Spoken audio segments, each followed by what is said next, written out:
fans, welcome to Mero True Life Story. Please don't forget to subscribe and thumbs up my YouTube channel, Mero True Life Story. God bless you. My people, a lot is happening behind closed door. They say that they pray, say make Juju Ekwensu Romasi Mami Water, make she not buy before on the 29th. That they pray make she not buy, because her condition now is very critical. If you sit down near Juju Ekwensu, she dey breathe like pig. You know, say she don't feel fat. Her BP don't high. Hey, her BP high, so she go hospital. Doctor say they don't get medicine where it pass the one way that they give her now. Say if he high pass this one, now to do operation, they need to operate her. All because of what? Because of another woman husband. If you advise them, say remove vibe from another woman husband or somebody, now there they won't stay. Look wetin dey happen now. Una see wetin dey happen to Juju Ekwensu now. I laugh in Chinese. Because of another person husband, Juju Ekwensu go court. Because of another person husband, her BP high. Because of another person husband, she cannot even show herself on social media. See shame and disgrace. Leave people husband, they no go here. My people, a lot is happening. No, hey, you see this court case when he did for ground. So Juju Ekwensu not fall down though. Banuna, she not fall down. Now something make her BP dey high, so she dey breathe like pig. Now something na cause am. Make una carry joko, carry chair, make una come sit down listening to this one. This one not be waka and listen. No. This one not be waka and listen. Because you see that charge and bail lawyer, in the distract una with different things online. But wetin dey happen behind closed door, hey, e big pass walls of Jericho. My people, a lot is going on. Juju Ekwensu Romasi Mami Water, una know say that name, na Mama Rita te attack am. That name, na Mama Rita te attack am. Even Mama Rita lawyers, that name, na they stand on. Juju Ekwensu don see and say Mama Rita, that name, na they want to deal with her. Now she go meet her charge and bail lawyer. This life, before you go the sue person, first look your bank account. Look your balance. Look the money where you want to fight problem. Because you where the sue person go court, you dey think say na only person where you dey sue. You where sue person, now you dey even dey spend money pass. Because now you won't go call court, now you won't go call judge make it consider. Now you go even spend pass. Because the person where you sue, he no fit spend like that now to defend himself. So before you dey sue person, look your bank account, so that you go fit carry better lawyer when he go stand for court. If they say yes my lord, the lord go dey answer am. No be charge and bail lawyer when they no know the law of Nigeria.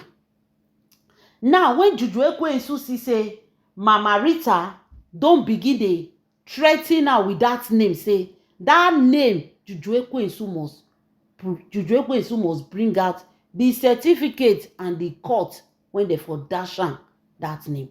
Now she come run go meet her charge and bail lawyer. These charge and bail lawyers, they come tell am say make she no worry. Say get wetin they go do to that name. That very day, shame go catch Mama Rita. Now they come carry Juju Ekwensu. They come tell am say make she go change her name. The lawyers come prepare the paper for her when she go take change her name. After the lawyers prepare the paper, because the lawyer na only paper they fit prepare, they come tell Juju Ekwensu say make she go civil court, abi na registry court. Make she go there, say that they change name for there. Make he tell them say she won't change her name. Juju Ekwensu come ready, she can't go registry court, civil court. She want to go and change her name. As she reach there, she thinks say na Nigeria of 1819.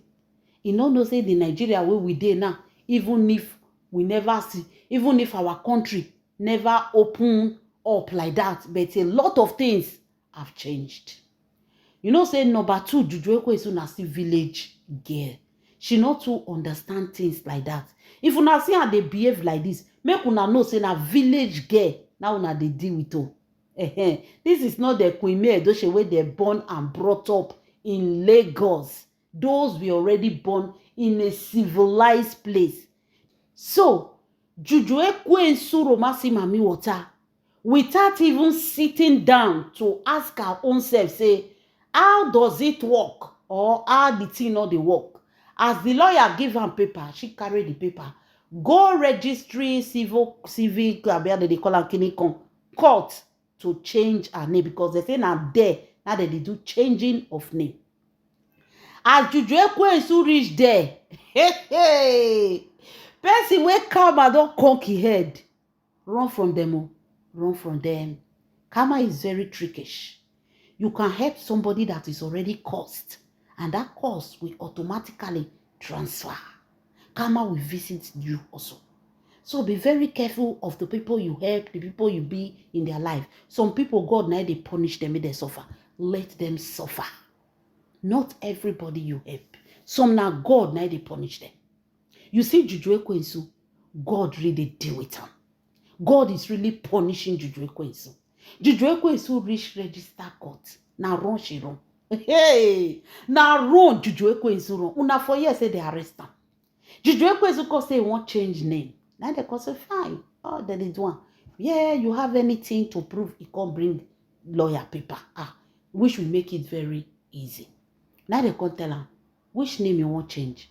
He can't bring a paper. He can't give them the name. Now they can't say give us your ID card.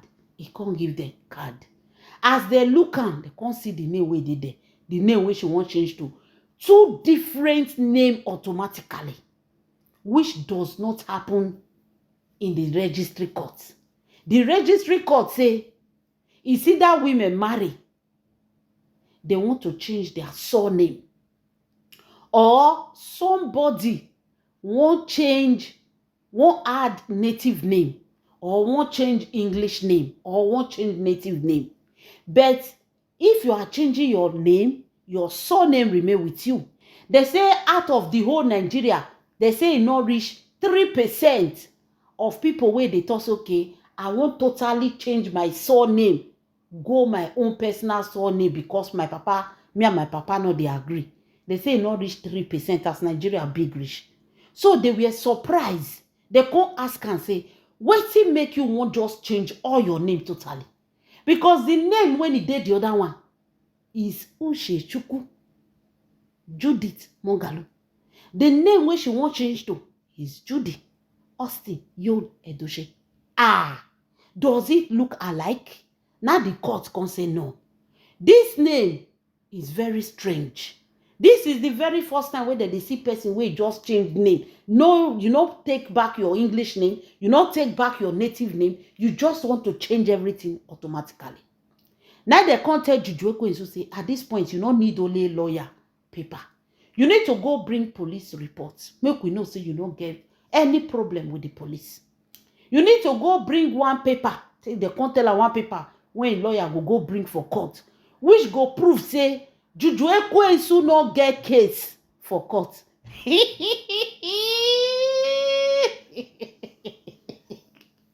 When I tell her say come and don't hit this woman, una say I dey lie. Hey, una see the reason why her BP dey high. Make this woman not go by o. Person wey BP don hold, he come dey breathe.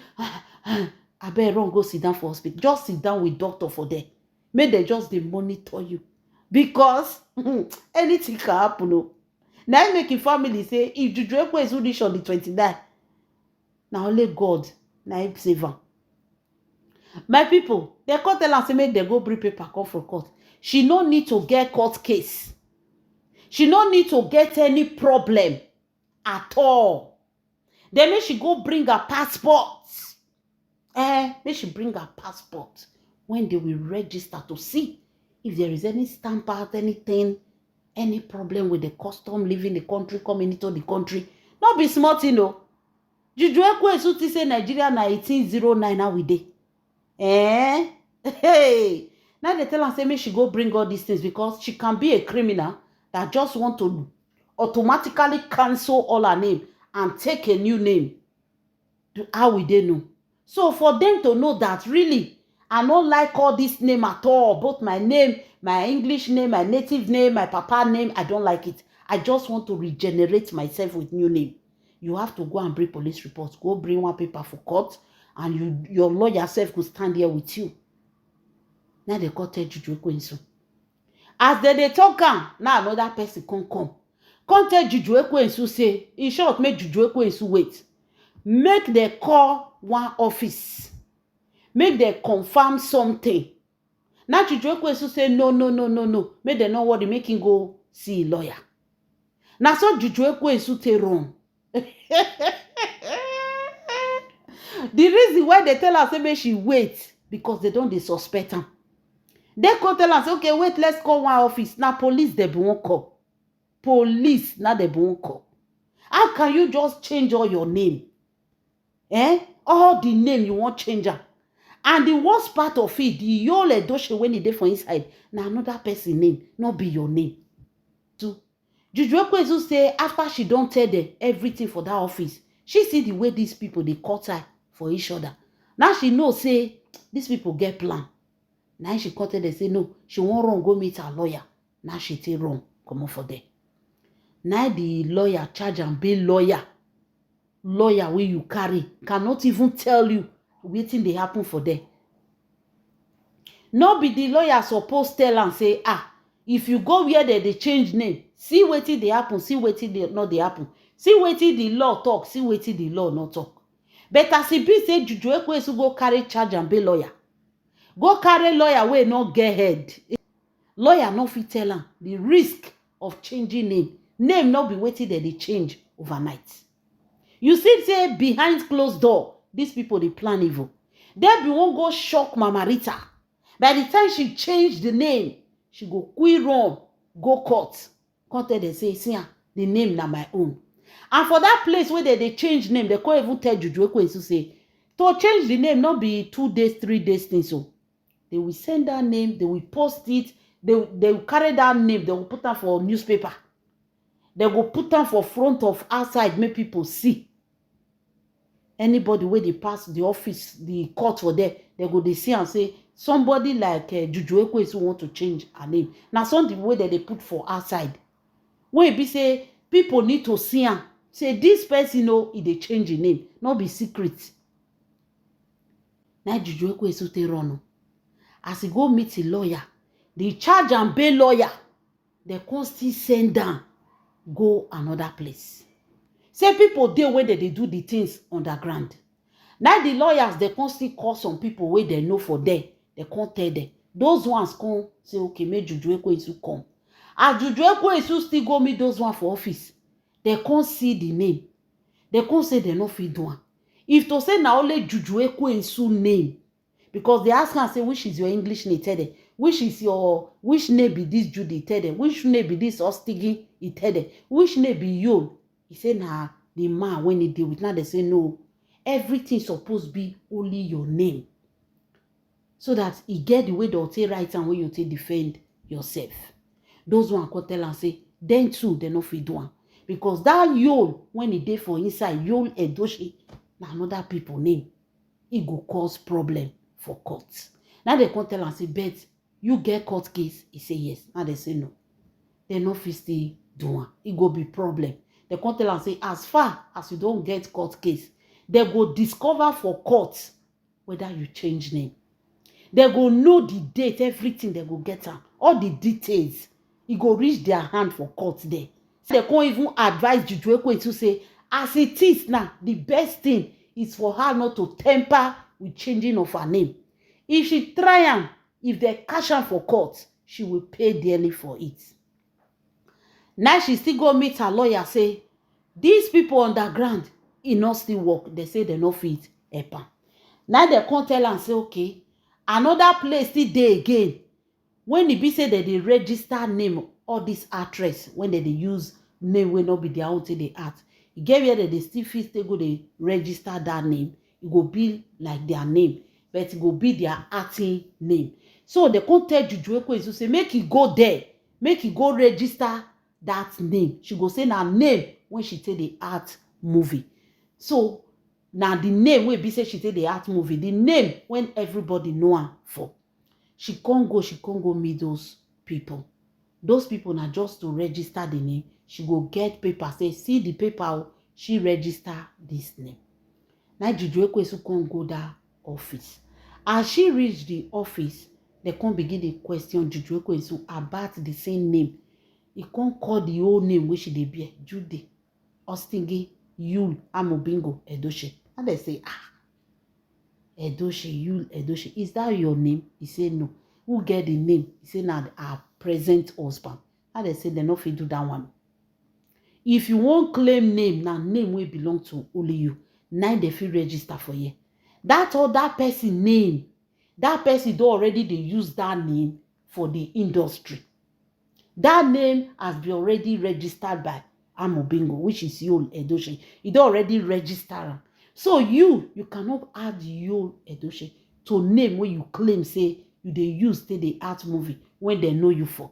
If now only that Judy Austin, yes, that one they fee register. But that Yul when it day, they no go fee register. Hey, my people, now so Juju Ekwesu still run back go meet lawyer. Now so Juju Ekwesu run back go meet lawyer. Now lawyer say at this point, now to face justice. They don't know what else to do. Say me Juju Ekwesu no worry, they still they try. If they come up with anything possible, they will do. Una they see wetin dey happen.